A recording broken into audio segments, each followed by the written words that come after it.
Hi welcome to my channel Jaya beyond. ನಾನು last Tuesday ಮೈಸೂರಿಗೆ ಹೋಗಿದ್ದೆ. ಇದು ಥರ್ಡ್ ಸ್ಟೇಜ್ ವಿಜಯನಗರ. ಇಲ್ಲಿ ನಮ್ಮ ತಮ್ಮನ ಮನೆ ಎದುರುಗಡೆ ಈ ಥರ ಒಂದು ಮನೆ ಇದೆ. ಆ ಮನೆಗಿಂತ ಮನೆನ ಬ್ಯೂಟಿನ ಹೆಚ್ಚಿರೋದು ಇದೊಂದು ಈ ಥರ ಹಾಕಿರೋ ಗಿಡಗಳು. ನಾನು ಈ ವಿಡಿಯೋನಲ್ಲಿ ಏನು ಹೇಳಕ್ಕೆ ಹೊರಟಿದ್ದೀನಿ ಅಂದರೆ, ನಾನು ಬಸ್ಸಲ್ಲಿ ಬರುವಾಗ ಮುಂದೆ ನೋಡ್ತಿರೋ ವಿಡಿಯೋನ ಬಸ್ಸಲ್ಲಿ ಬರುವಾಗ ಒಬ್ಬ ಅಜ್ಜಿ ಬಂದರು. ಆ ಅಜ್ಜಿಗೆ ನಾನು ಸೀಟ್ ಬಿಟ್ಕೊಟ್ಟು ಎದ್ದಕ್ಕೆ ನಿಂತ್ಕೊಂಡೆ. ಆ ನಂತರ ಒಬ್ಬ ಲೇಡಿನೂ ಬಂದು ಆಮೇಲೆ ಆ ಮಗು ಎತ್ಕೊಂಡಿದ್ದು. ಎಷ್ಟು ಜನ ಹುಡುಗಿರುಗಳು, ಕಾಲೇಜ್ ಹುಡುಗಿರುಗಳು ಕೂತಿದ್ದಾರೆ ಇಲ್ಲಿ. ಆದರೆ ಯಾರೊಬ್ಬರು ಸೀಟ್ ಕೊಡಲಿಲ್ಲ.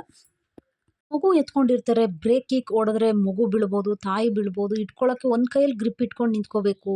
ವಯಸ್ಸಾದವ್ರಿಗೂ ಕೆಲವು ಸಲ ಆಗಲ್ಲ, ಮಂಡಿ ನೋವು, ಆ ನೋವು ನೋವು ಅಂತ ಇರ್ತಾರೆ. ಅಂಥ ಟೈಮಲ್ಲಿ ಸ್ವಲ್ಪ ವಯಸ್ಸಿರೋರು ಎದ್ದು ನಿಂತ್ಕೊಂಡು ಅಂಥವ್ರಿಗೆ ಸೀಟ್ ಕೊಡಬೇಕು. ಅದಕ್ಕೆ ಗಮನನೇ ಇಲ್ದಂಗೆ ಎಷ್ಟೋ ಮಕ್ಕಳು ಮೊಬೈಲ್ ನೋಡಿಕೊಂಡು ಯಾವ್ಯಾವುದ್ರಲ್ಲೋ ಬ್ಯುಸಿಯಾಗಿರ್ತಾರೆ. ಸುತ್ತಮುತ್ತ ನೋಡೋದೇ ಇಲ್ಲ ಈಗಿನ ಕಾಲದಲ್ಲಿ. ಅಥವಾ ಕೇರ್ಲೆಸ್ನೆಸ್, ಅವ್ರು ಆರಾಮಾಗಿದ್ದರೆ ಸಾಕು ಅನ್ನೋ ಥರ. ಒಂಥರ ಹೇಳೋದಾದರೆ, ಇದು ಕೇರ್ಲೆಸ್ನೆಸ್ ಅನ್ನೋದಕ್ಕಿಂತ ಹೆಚ್ಚಿಗೆ ಅವ್ರುಗಳಿಗೆ ಆ ಕಷ್ಟದ ಅರಿವು ಖಂಡಿತ ಇರಲ್ಲ. ಯಾಕೆಂದರೆ ಆ ವಯಸ್ಸಲ್ಲಿ ಏನಾಗ್ತಾ ಇರುತ್ತೆ ಅನ್ನೋ ಕಷ್ಟದ ಅರಿವು ಕೂಡ ಇರಲ್ಲ. ಮತ್ತು ಮಗು ಎತ್ಕೊಂಡಾಗ ಆಗ್ತಾ ಇರುವಂಥ ಕಷ್ಟಗಳು ಕೂಡ ಅವ್ರಿಗೆ ಅರ್ಥ ಆಗಿರಲ್ಲ ಆ ಏಜಿಗೆ. ಅದೆಲ್ಲ ಅರ್ಥ ಆಗಬೇಕು ಅಂದ್ರೆ ಅವ್ರಿಗೆ ಆ ವಯಸ್ಸು ಮತ್ತು ಆ ಸ್ಥಾನಕ್ಕೆ ಬಂದಾಗಲಷ್ಟೇ ಅಷ್ಟು ಚೆನ್ನಾಗಿ ಅರ್ಥ ಆಗೋದು. ಇಲ್ಲಾಂದ್ರೆ ಆ ಚಿಕ್ಕ ಹೆಣ್ಮಕ್ಳಿಗೆ ಅರ್ಥನೇ ಆಗಲ್ಲ. ಆದರೆ ನಾನು ನಿಮಗೆ ಒಳ್ಳೆ ಎಂಟರ್ಟೈನ್ಮೆಂಟ್ ಹಾಗೆ ಒಳ್ಳೆ ವಿಷಯಗಳನ್ನ ಮುಟ್ಟಿಸ್ತಿದ್ದೀನಿ ಅಂತ ನಿಮ್ಗೇನಾದರೂ ಅನಿಸಿದ್ರೆ ದಯವಿಟ್ಟು ಸಬ್ಸ್ಕ್ರೈಬ್ ಮಾಡ್ಕೊಂಡು ನೋಡಿ. ಇವರು ನನ್ನ ತಮ್ಮನ ಫ್ಯಾಮಿಲಿ, ನನ್ನ ತಮ್ಮನ ಹೆಂಡತಿ ಹಾಗೂ ತಮ್ಮನ ಮಗಳು. Active girl. ಸಬ್ಸ್ಕ್ರಿಪ್ಷನ್ ಅನ್ನೋದು ಒಂದು ಜಸ್ಟ್ ಒಂದು ಕ್ಲಿಕ್ ಅಷ್ಟೇ. ಇದರಿಂದ ಇನ್ನೊಬ್ರಿಗೆ ಒಳ್ಳೇದಾಗುತ್ತೆ ಅನ್ನೋದಾದರೆ ಏನಕ್ಕೆ ನೀವು ಮಾಡಬಾರ್ದು ಅಲ್ವಾ? ವಿಡಿಯೋ ಏನಾದರೂ ಇಷ್ಟ ಆಗಿದ್ದರೆ ದಯವಿಟ್ಟು ಒಂದು ಲೈಕ್ ಕೂಡ ಮಾಡಿ. ನಾವು ಅವ್ರನ್ನ ಬೈಕೊಳ್ಳೋಕ್ಕಾಗಲ್ಲ. ಯಾಕೆಂದರೆ ಕಷ್ಟದ ಅರಿವು ಇಲ್ಲದೆ ಅವರು ಕೂತಿರ್ತಾರೆ.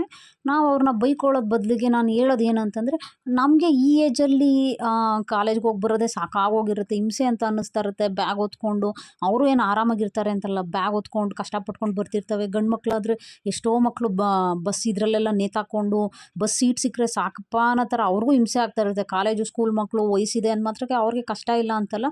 ಆದರೆ ಇಂಥವ್ರಿಗೆ ಇನ್ನೂ ಕಷ್ಟ ಆಗುತ್ತೆ. ಅಂಥವ್ರು ಸ್ವಲ್ಪ ಈ ವಿಡಿಯೋ ಏನಾರು ನೋಡಿದ್ರೆ ಆದಷ್ಟು ಅಂಥ ಲೇಡೀಸ್ಗಳಿಗೆ, ಕಷ್ಟ ಇರೋರಿಗೆ ಸೀಟ್ ಕೊಟ್ಟರೆ ಉತ್ತಮ ಅಂತ ಅನ್ಸುತ್ತೆ. ಕಾಲೇಜ್ ಮಕ್ಳಿಗೇನು ಹೇಳೋದು, ನಾನೇನು ಹೇಳ್ತೀನಿ ಅಂದರೆ, ಅವ್ರಿಗೆ ಬಸ್ ಲೇಟ್ ಆಗುತ್ತೆ ಅನ್ನೋ ಕಾರಣಕ್ಕೆ ಏನು ಮಾಡ್ತಾರೆ, ಎಷ್ಟೋ ಸಲ ರಶ್ ಇರೋ ಬಸ್ಗಳು ಹತ್ಕೊಂಡು ಡೋರ್ ಹತ್ರ ನೇತಾಕೊಂಡು ಓಡಾಡೋವಂಥ ಮಕ್ಕಳುಗಳು ಇದ್ದಾರೆ. ಆದಷ್ಟು ಅದನ್ನು ಅವಾಯ್ಡ್ ಮಾಡಿ, ಆದಷ್ಟು ಸ್ವಲ್ಪ ಮನೆ ಬೇಗ ಬಿಡೋಕ್ಕೆ ಟ್ರೈ ಮಾಡಿ. ಲೇಟ್ ಆದರೆ ಒಂದು ಪಕ್ಷ ಅವತ್ತೊಂದು ದಿನ ಲೇಟ್ ಆದರೂ ಪರವಾಗಿಲ್ಲ, ಬೈಸ್ಕೊಂಡ್ರೂ ಪರವಾಗಿಲ್ಲ. ಆದರೆ ಬಸ್ಸಲ್ಲಿ ಕಿಟಕಿ ಇದ್ರ ಹತ್ರ ಎಲ್ಲ ಡೋರ್ ಹತ್ರ ಎಲ್ಲ ನೇತಾಕೊಂಡಂತೂ ಹೋಗ್ಬಿಡಿ ದಯವಿಟ್ಟು. ಕ್ಲಾಸು ಕಾಲೇಜು ಮಿಸ್ ಆಗೋದ್ರೂ ಪರವಾಗಿಲ್ಲ. ಅದಕ್ಕಿಂತ ಜೀವ ಮುಖ್ಯ. ಜೀವ ಇದ್ರೇ ಮಿಕ್ಕಿದ್ದು. ಪ್ರತಿಯೊಬ್ಬರಿಗೂ ಸೀಟ್ ಬೇಕು, ಆರಾಮಾಗಿ ಬಸ್ಸಲ್ಲಿ ಟ್ರಾವೆಲ್ ಮಾಡಬೇಕು ಅಂತ ಆಸೆ ಇರುತ್ತೆ. ಸೀಟ್ ಸಿಕ್ಕರೆ ಸಾಕು ಅಂತ ಎಲ್ಲರೂ ಕಾಯ್ತೀವಿ. ಆದರೆ ಈ ಏಜಲ್ಲಿ ನಿಮಗೆ ಆ ಥರ ಅನ್ನಿಸ್ಬೇಕು ಅಂತಂದರೆ, ಇನ್ನೂ ವಯಸ್ಸಾದವ್ರಿಗೆ ಇನ್ನೂ ಕಷ್ಟ ಇರುತ್ತೆ, ದೇಹದಲ್ಲಿ ಇನ್ನೂ ಕಷ್ಟ ಇರುತ್ತೆ. ಮತ್ತು ಬಾಣಂತಿಯರು, ಪ್ರೆಗ್ನೆಂಟ್ಗಳು ಅಂದರೆ ಎಕ್ಸ್ಟ್ರಾ ಹೊರೆನ ಹೊತ್ಕೊಂಡಿರ್ತಾರೆ. ಜೊತೆಗೆ ಮಗು ಇದ್ರಂತೂ ಎಕ್ಸ್ಟ್ರಾ 10-15 kg ಭಾರ ಮೈ ಮೇಲಿದ್ದಂಥ ಹಿಂಸೆ ಇರುತ್ತೆ. ಅಂಥವ್ರಿಗೆ ಸೀಟ್ ಕೊಡಿ ದಯವಿಟ್ಟು.